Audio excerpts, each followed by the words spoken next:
सॼण साए त हिकिड़ी जे थियनि अखियूं धार, सॼण साए त हिकिड़ी जे थियनि अखियूं धार, त कर सभु ॼमार ॾिठोसीं न कॾहिं। बिस्मिल्लाहिर्रहमानिर्रहीम। अस्सलामु अलैकुम। द हिस्ट्री ऑफ सिंध में मां आहियां तव्हांजो पंहिंजो तामिर हुसैन। अॼु जो असांजो मौज़ू हिकु सूफ़ी गुलूकार अलन फ़क़ीर उर्फ़ अली बख़्श जे ज़िंदगीअ बाबति कुझु मुख़्तसिर मालूमात जो आहे। सो वीडियो शुरू करण खां पहिरियां जेके असांजा ना दोस्त हिते असांखे पहिरियों इन चैनल ते ॾिसनि पिया, सो महिरबानी करे असांजो चैनल ज़रूरु सब्सक्राइब करियो ऐं असांजी हौसला अफ़ज़ाई जे लाइ हिन वीडियो खे बि लाइक करियो। त वक़्त खे ॾिसंदे हलूं था पंहिंजी वीडियो जी तरफ़। अलन फ़क़ीर उर्फ़ अली बख़्श सिंधी लोक गुलूकार हुयो जेको अलन फ़क़ीर जे नाले सां मशहूरु थियो। अलन फ़क़ीर सूफ़ी कलाम ॻाईंदो हुयो। 1932 ईस्वीअ में आमिरी शहर में पैदा थियो।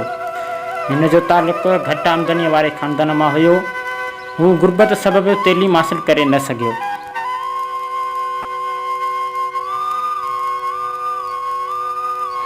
अलन फ़क़ीर जे वालिद जो नालो दाह अली फ़क़ीर हो। हू पंहिंजे वक़्त जो वॾो गुलूकार ऐं अज़ीम शाइर ख़ुशगैर मोहम्मद हिस्पानी जो पैरोकार हो, जेको ठरी मीरवा में दफ़न थियल आहे। दाह अली फ़क़ीर खे 3 पुट ऐं 2 नियाणियूं हुयूं।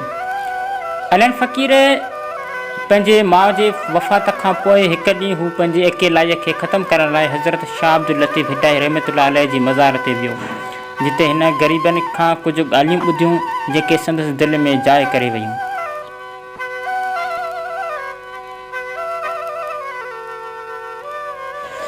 उन्हनि फ़क़ीरनि जे ॻाल्हियुनि खां पोइ हू सूफ़ी थी वियो ऐं पंहिंजो तख़लिस फ़क़ीर खे चूंडियो।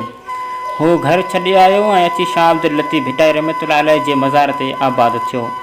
इन खां बैदि में हिन सूफ़ियाणा कलाम ॻाइणु शुरू कया ऐं 8 सालनि जी उमिरि में हिन सूफ़ी कलामनि सां पंहिंजी दिलि लॻाए छॾी।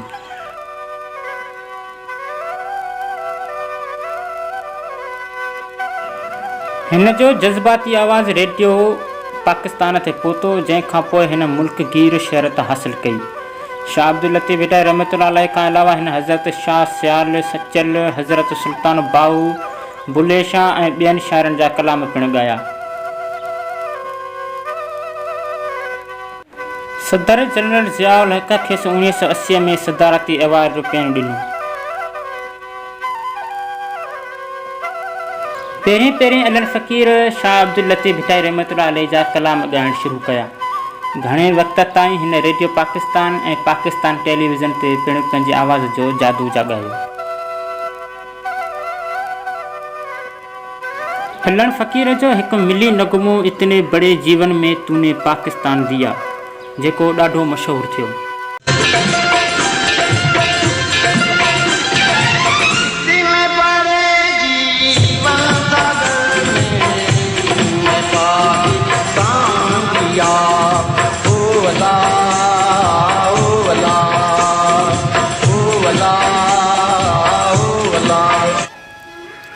अलन फ़क़ीर सिंधी ज़बान जो नामे वारो फ़नकार थी गुज़रियो आहे, जंहिं शाह अब्दुल लतीफ़ भिटाई रहमतुल्लाह अलैह ऐं शेख अयाज़ जी वाई अहिड़े अंदाज़ में ॻाई जो जंहिं हिन फ़क़ीर खे अमर करे छॾियो।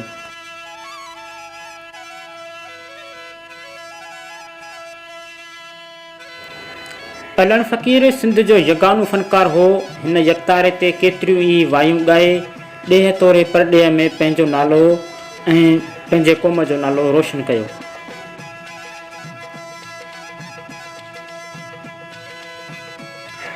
अक्सर करे माण्हू हुन जे लिबास जो ख़ासि अंदाज़ पसंदि कंदा हुआ। अलन फ़क़ीर खे केतिरा ई एवार्ड पिणु मिलिया हुआ, जिन मां Shah Latif award, Shahbaz award, Kandhkot award ऐं ॿिया केतिरा एवार्ड मिलिया।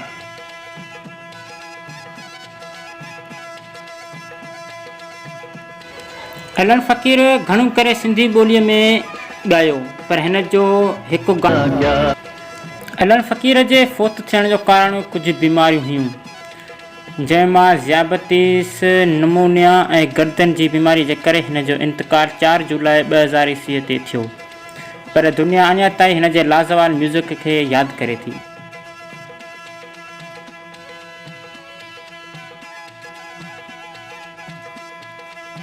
इंशाअल्लाह उम्मीद आहे त तव्हां ॾिसण वारनि खे हीअ वीडियो ज़रूरु पसंदि आयो हूंदो।